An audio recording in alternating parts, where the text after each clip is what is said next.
वलिल मोमिनात, मोमिन मर्दों के लिए और मोमिना औरतों के लिए, सबके लिए बख्शिश की दुआ करो। तो हुजूर की सुन्नत है और क़यामत तक ये सुन्नत बाकी रहेगी इंशाअल्लाह। हम अपने दुनिया से जाने वाले भाई और बहनों की बख्शिश की दुआ करते रहेंगे, लेकिन तरीक़ा आज अलग है। तरीक़ा अलग है। बख्शिश के लिए कुरान और हदीस में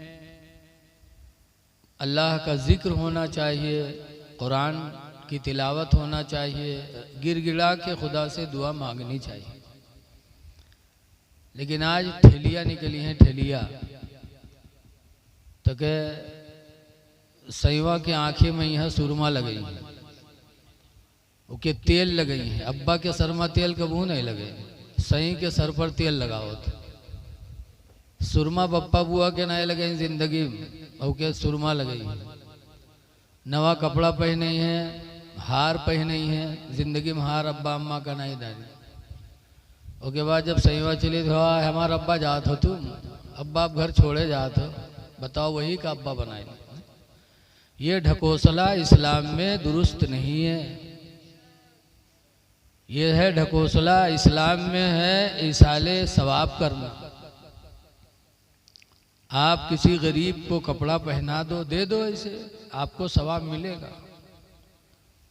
सुरमा किसी गरीब को दे दो, उसका भी सवाब है। तेल दे दो, वो उसका भी सवाब है। लेकिन ये तरीका जो है ये गलत है।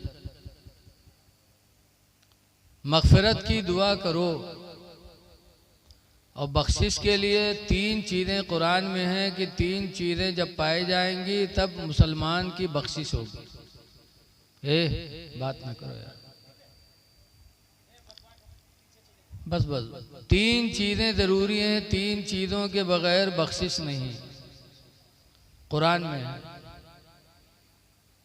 अल्लाह फरमाता लौ अन्नहुम इज़ ज़लमू अनफुसहुम, ऐ नबी अगर आपकी उम्मत अपने ऊपर जुल्म कर बैठे यानी गुनाह कर बैठे तो क्या करे?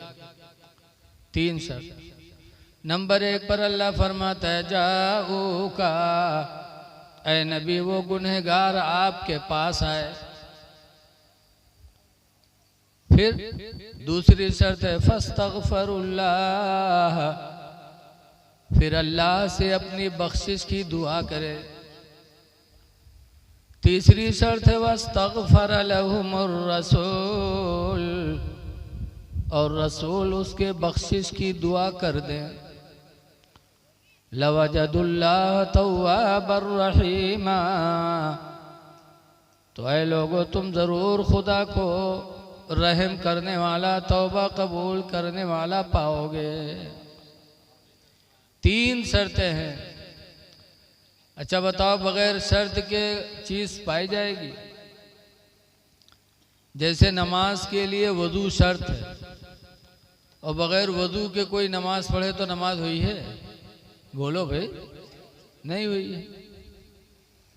बहुत पहले की बात है, एक हाफिज जी रहे, रमज़ान में यहाँ तरावी पढ़ावे गए तो नजराना तय कीन 2000 रुपया कि रमज़ान में कुरान सुनाएंगे, 2000 रुपया नजराना लेंगे। गाँव वाले कहीं ठीक। और हाफिज जी रमज़ान भर तरावी पढ़े, और जब ईद के चांद निकला तो हाफिज जी का नजराना दीन गाँव वाले 200 रुपया। कहीं ना अब क्या करिए, अब तो पढ़ाई दीने चाहे जाता दे दे। हाफिज जी ने कहा अरे यार तुम लोगों ने 2000 कहा था, 200 दिया। कहने वालों को मर्जी, अब तो पढ़ाई चुके हो, अब जौन चाहे तो देवे। तो हाफिज जी कहें सही, हमारा नजराना देव लेने, हम तुम्हार सब नमाज बर्बाद के देव। तो गाँव वाले कहें अब क्या बर्बाद करिए, अब तो पढ़ाई दी है। गाँव वाले बहुत चालू रहे। हाफिज जी कहें पूर कह दो, नहीं तो हम अब सब बर्बाद के देवे तुम्हार नमाज रोजा। कहीं अब करियो का, अब तो पढ़ाई दी है।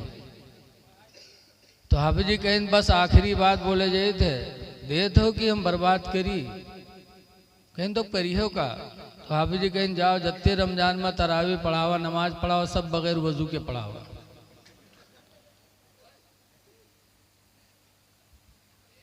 क्यों? सबको मालूम है कि बगैर वजू के नमाज नहीं होगी है? नमाज के लिए वजू शर्त है, ऐसे बख्शिश के लिए 3 चीजें शर्त हैं। नबी के पास जाओ। अब जब नबी बज़ाहिर हयात में थे, ज़ाहिरी हयात में, तो नबी के पास लोग जाते थे। अब उनके विसाल के बाद उनकी कब्र के पास जाओ।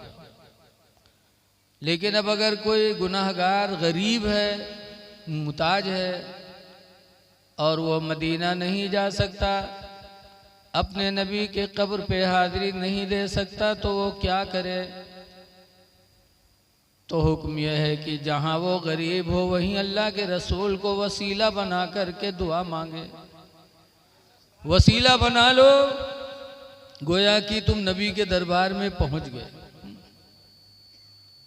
वसीला बना के दुआएं मांगो। और याद रखो, कुरान को सहाबा से ज्यादा कोई समझ नहीं सकता। बोलो, कुरान को सबसे ज्यादा अगर समझा है तो सहाबा ने समझा है। उनसे ज्यादा कौन समझदार हो सकता कुरान को? क्योंकि उनकी जबान में कुरान नाजिल हुआ है, अरबी जबान में कुरान नाजिल हुआ, और नबी की सोहबत में रहे, तो उनसे ज्यादा कुरान कोई नहीं समझ सकता। तो क्या वो गुनाह करते थे तो कहाँ जाते थे? मस्जिद में। एक सहाबी हैं जिनका नाम है हजरत अबू लुबाबा। जंग खंदक के बाद मुसलमानों को लोगों ने बहुत सताया। जंग खंदक भी हुई। खंदक जानते हो आप लोग? लोग इस तरह परेशान करते थे मुसलमानों को कि मदीना के बाहर सरकार ने गड्ढा खुदवा दिया, खंदक की पीछे से कोई हमला न करे, सामने से आए। जंग खंदक के बाद हुजूर ने बनु कुरैज़ा के यहूदियों का मुहासरा किया, और फिर उसके बाद सरकार ने फरमाया कि इन लोगों ने हमें बेपनाह तकलीफ दी है, इसलिए अब इनको कत्ल किया जाएगा। अबू लुबाबा उस मीटिंग में थे। जब घेराव हुआ बनु कुरैज़ा के यहूदियों का, तो उन्होंने हुजूर के पास खबर भेजी कि अबू लुबाबा को भेज दीजिए। रहने दो, इधर रहने दो भैया, इधर रहने दो, उधर ही रखो ना, मुंह में हवा है। अबू लुबाबा को भेज दीजिए, हम उनसे कुछ बात करेंगे। और अबू लुबाबा की कुर्बत थी वहाँ, तो वो गए। तो अबू लुबाबा ने वहाँ बातचीत करने में हुजूर की मीटिंग वाली बात जाहिर कर दी। कहा आप सरकार का इरादा है यूं करने का। आगाह कर दिया बनु कुरैज़ा के यहूदियों को। कुरान की आयत नाजिल हो गई, या अय्युहल्लज़ीना आमनू ला तख़ूनुल्लाह वर रसूला, ऐ ईमान वालो, अल्लाह और अल्लाह के रसूल के साथ खयानत न करो। राज की बात थी, तुमने जाहिर कर दिया। सरकार नाराज हुए, तो अबू लुबाबा से गलती हो गई, राज को जाहिर कर दिया। तो अबू लुबाबा तौबा करने के लिए कहाँ गए? तारीख़ सहाबा पढ़ो। अबू लुबाबा से गलती हो गई, तो वो मक्का नहीं गए खाने काबा में, मस्जिद नबवी नहीं गए, हाँ मस्जिद नबवी में गए। और कहाँ गए? रसूल करीम के पास, यानी मस्जिद नबवी में एक खंभा था, इस्तिवानतुत तौबा, उसी खंभे में गए। उनकी बीवी, अपनी बीवी से कहा इसको इसी में हमें बांध दो। उनकी बीवी ने मस्जिद नबवी के उस्तिवानतुत तौबा के खंभे में बांध दिया।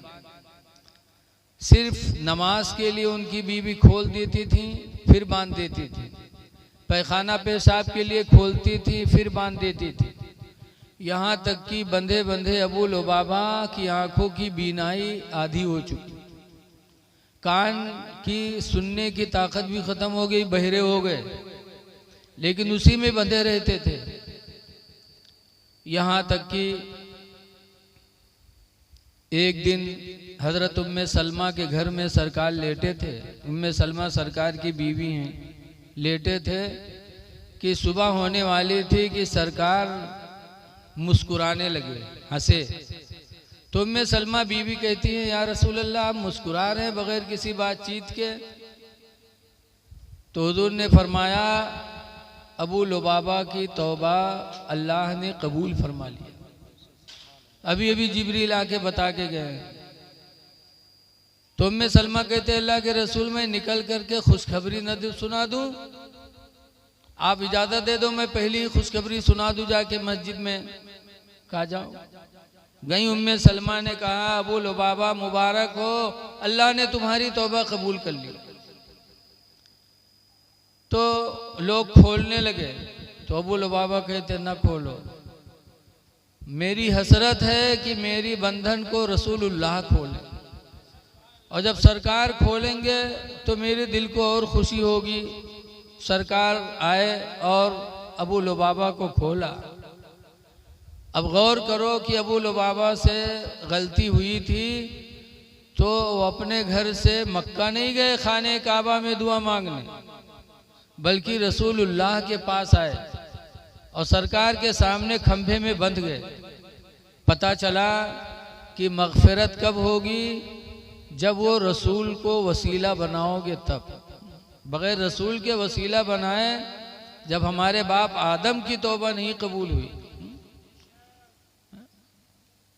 300 साल तक आदम अलैहिस्सलाम रोते रहे, लेकिन 300 साल के बाद जब हुजूर को वसीला बनाया, अल्लाहुम्मा सलुका बिहक्की मोहम्मद अन तगफिर ले, अल्लाह मैं तुझे मोहम्मद के वसीले से दुआ करता हूँ, ऐ परवरदिगार तू मेरी मगफिरत फरमा दे। तब आदम की तौबा कबूल हुई।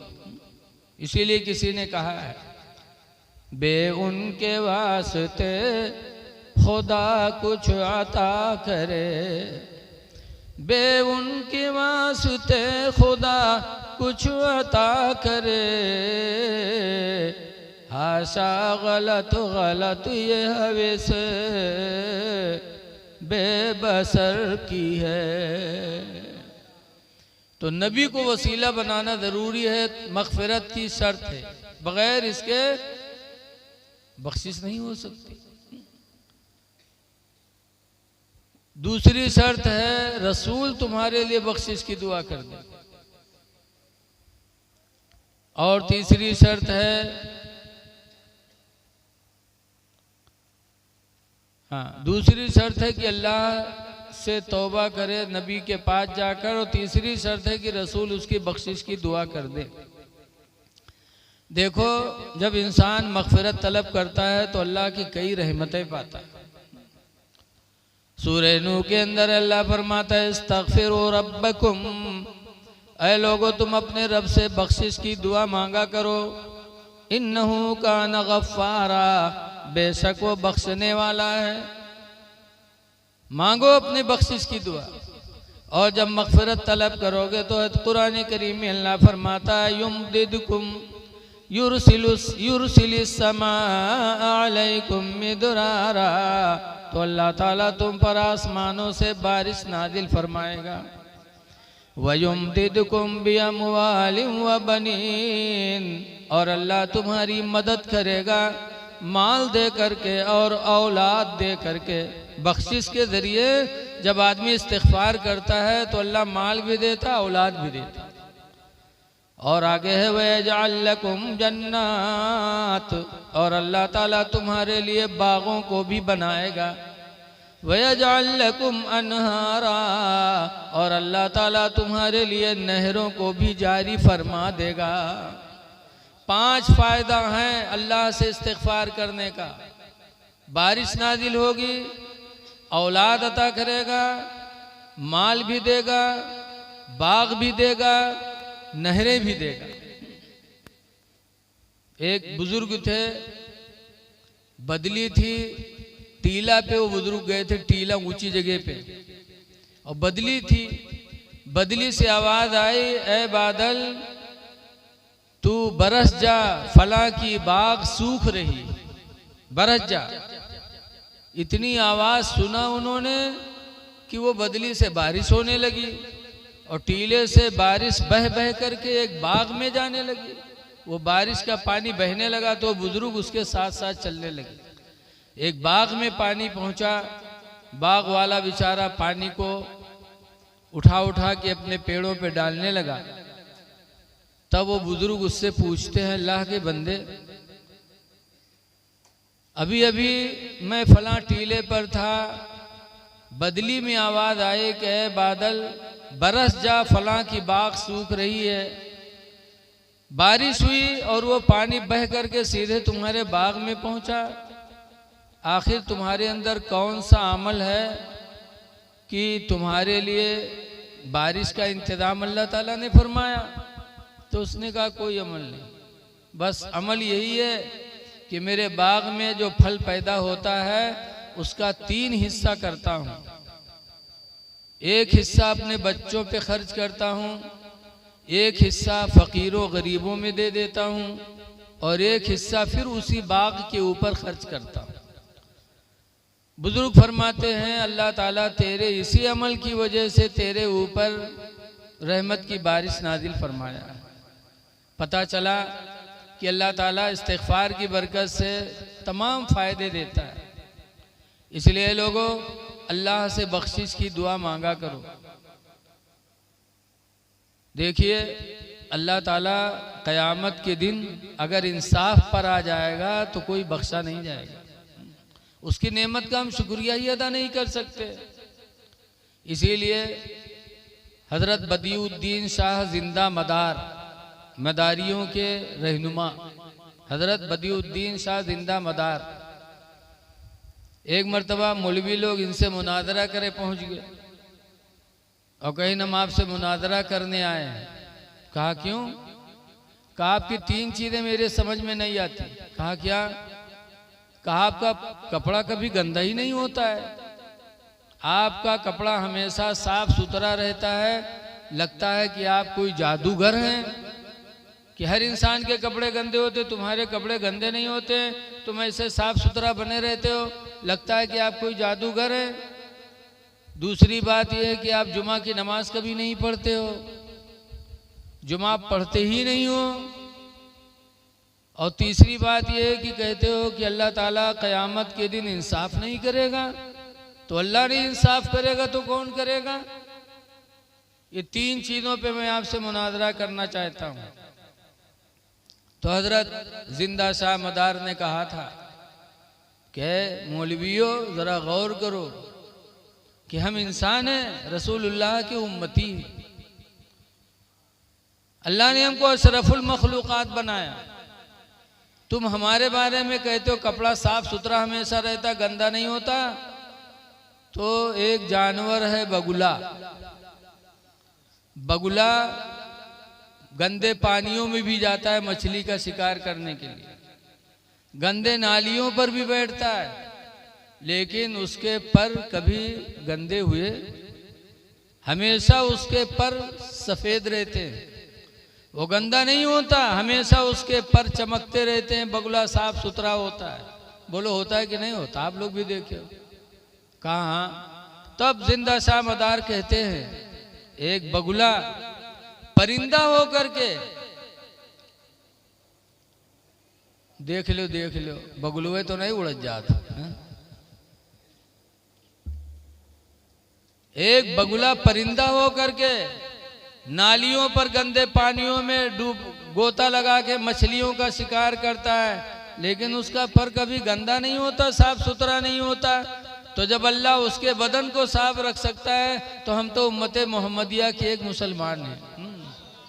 हमने अल्लाह पर हमने ईमान अल्लाह पे कबूल किया, हम मोमिन मुसलमान हैं। तो अल्लाह हमारे कपड़ों को अगर साफ सुथरा रखे तो उसमें कौन सी बात है? और दूसरा सवाल का जवाब जिंदा शाह मदार ने दिया कि हम नमाज जुमा नहीं पढ़ते। तो ये मौलवियों ये बताओ कि क्या हम कहीं भी 15 दिन रुकते हैं? जहाँ जाते हैं 15 दिन से पहले ही निकल लेते हैं। तो जब हम हमेशा मुसाफिर ही रहते हैं तो मुसाफिर पर क्या जुमा की नमाज है फर्ज? कहा नहीं। कहा जब मुसाफिर पर जुमा की नमाज फर्ज नहीं है तो हम पर तुम क्यों तोमर लगा रहे हो? हम हमेशा मुसाफिर रहते हैं, 15 दिन से पहले ही हम वतन छोड़ देते, जहाँ जाते 15 दिन रुकते ही नहीं है। और 15 दिन जब आदमी रुकेगा तब उसे मुकीम इस्लाम कहेगा, और मुकीम पर नमाज जुमा फ़र्ज है। हम तो मुसाफिर ही रहते हैं, मुसाफिर पर जुमा की नमाज फ़र्ज ही नहीं, इसलिए हम नहीं पढ़ते। और तीसरी वजह जो हमने कहा कि अल्लाह क़यामत में आदल नहीं करेगा, तो इसलिए कि अगर अल्लाह क़यामत के दिन इंसाफ पर आ जाएगा तो कोई बख्शा नहीं जाएगा।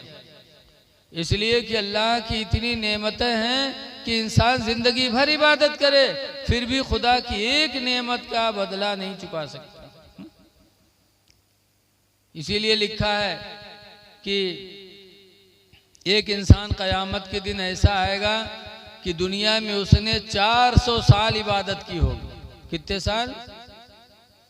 क़यामत के दिन अल्लाह फरमाएगा मैं अपनी रहमत से तुझे जन्नत देता हूँ, जा।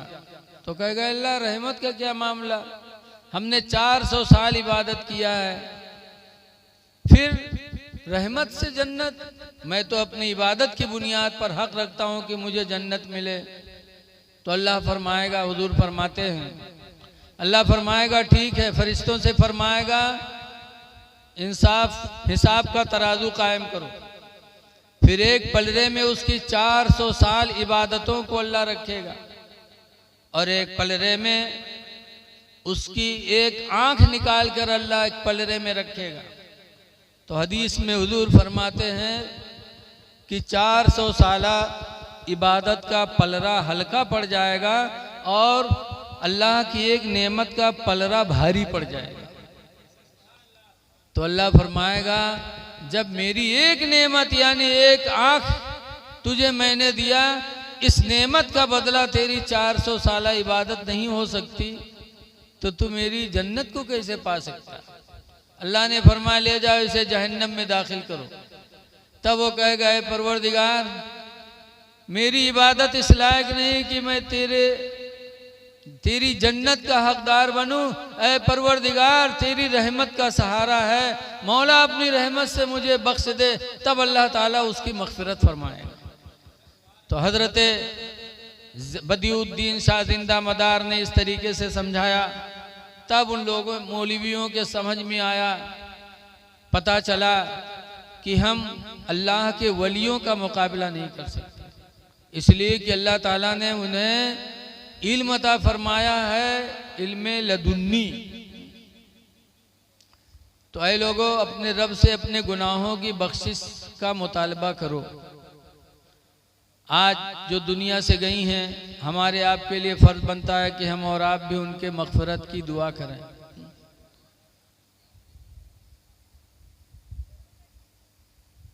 इनके नाम पर आज इन्होंने खाना खिलाया। मदीने मुनव्वरा में एक सहाबी थे जिनका नाम है साद। उनकी माँ का इंतकाल हो गया। बारगाह नबी में आए, कहने लगे अल्लाह के रसूल, मेरी माँ जिंदा थी तो मैं उनकी खिदमत किया करता था। अल्लाह के रसूल, मेरी माँ का इंतकाल हो गया, मैं अपनी माँ की खिदमत कैसे करूं? तो सरकार फरमाते हैं साथ तुम्हारे पास कुछ है? अल्लाह के रसूल, अल्लाह ने बहुत कुछ दिया है। तो हुजूर ने फरमाया साद, अपनी माँ के नाम पर पानी का सदका करो। अल्लाह ताला सदकों में सबसे ज़्यादा पानी का सदका अल्लाह ज़्यादा कबूल करता है।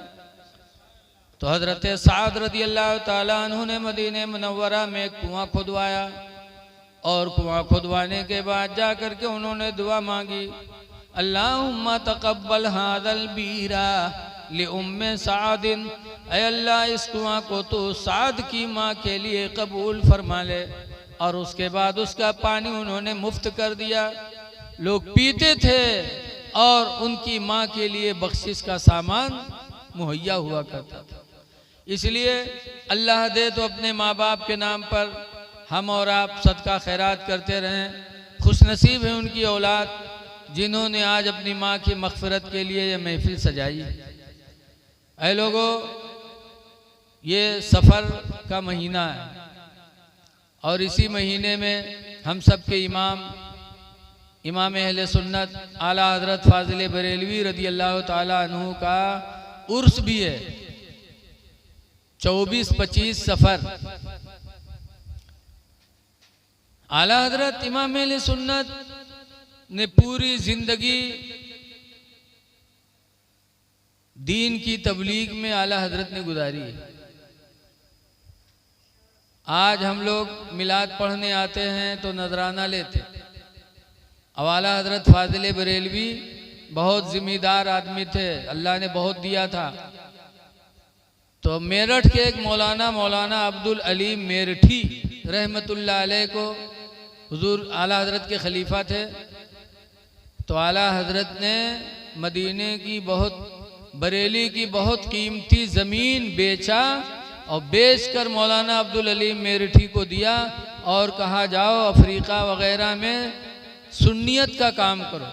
तो अपनी निजी ज़मीन बेचकर आला हजरत ने हिंदुस्तान के अलावा दूसरे मुल्कों में दीन का काम अपने आदमियों से करवाया है। ऐसे मुखलिस का उर्स आ रहा है, हम उसमें ज़रूर शिरकत करें।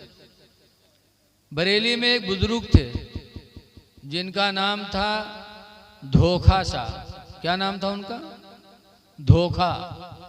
एक दफ़ा स्कूल के बच्चे गए, कहा हजरत इम्तिहान होने वाला है, दुआ कर दो हम सब पास हो जाएं। तो उन्होंने कहा जाओ अल्लाह तुम सबको पास कर दे। वो लोग गए, बताया कि हम लोग दुआ करवा के आए अपने साथियों से। तो कुछ और साथी वहाँ गए, कहा हजरत हमारे लिए भी दुआ कर दीजिए, हम लोग भी पास हो जाएं। तो हजरत ने फरमाया जाओ अल्लाह तुम सबको फेल कर दे। तो वो सब परेशान हो गए, कहा अरे ऐसी क्या बात हुई, हम लोगों ने क्या बिगाड़ा था? हमारे साथी आए, उन सब से आपने कहा कि जाओ तुम सब पास हो जाओगे, हम लोग आए तो कहे तो सब फेल हो जाओगे। जब वो सब गमगीन हुए तो वो बुजुर्ग करीब आए, कहा घबराओ नहीं, मेरा नाम है धोखा, मेरा नाम है। उनसे जो मैंने कहा है कि तुम सब पास हो जाओगे तो सब फेल हो जाएंगे, और तुमसे मैंने कहा है तुम लोगों से कि तुम सब फेल हो जाओगे तो तुम सब पास हो जाओगे, मेरा नाम है धोखा। इम्तिहान हुआ, रिजल्ट आउट हुआ, तो जिनको कहा था पास हो जाओगे सब फेल हो गए, जिनको कहा था फेल हो जाओगे सब पास हो गए। वो धोखा शाह बुजुर्ग एक दफ़ा आला हजरत के पास आए और कहा मौलाना अहमद रज़ा ये बताओ कि जिस नबी पर हम लोग ईमान लाए हैं उनकी हुकूमत तो आसमानों पे है। मेराज में अल्लाह ने बुलाकर साबित कर दिया कि आसमानों पर उनकी बादशाहत है, लेकिन ज़मीन पर उनकी बादशाहत है कि नहीं है? तो आला हजरत ने फरमाया मेरे नबी की हुकूमत अल्लाह ने ज़मीन पे भी कायम फरमाई, ज़मीन के भी बादशाह हैं।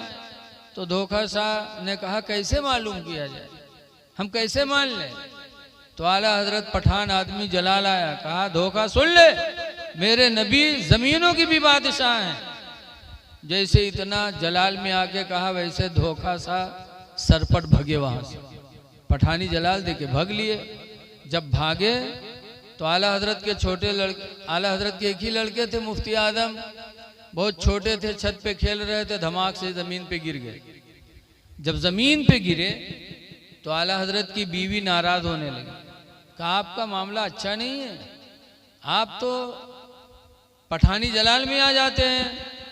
देखो अभी एक बुजुर्ग आए थे, उनसे तुमने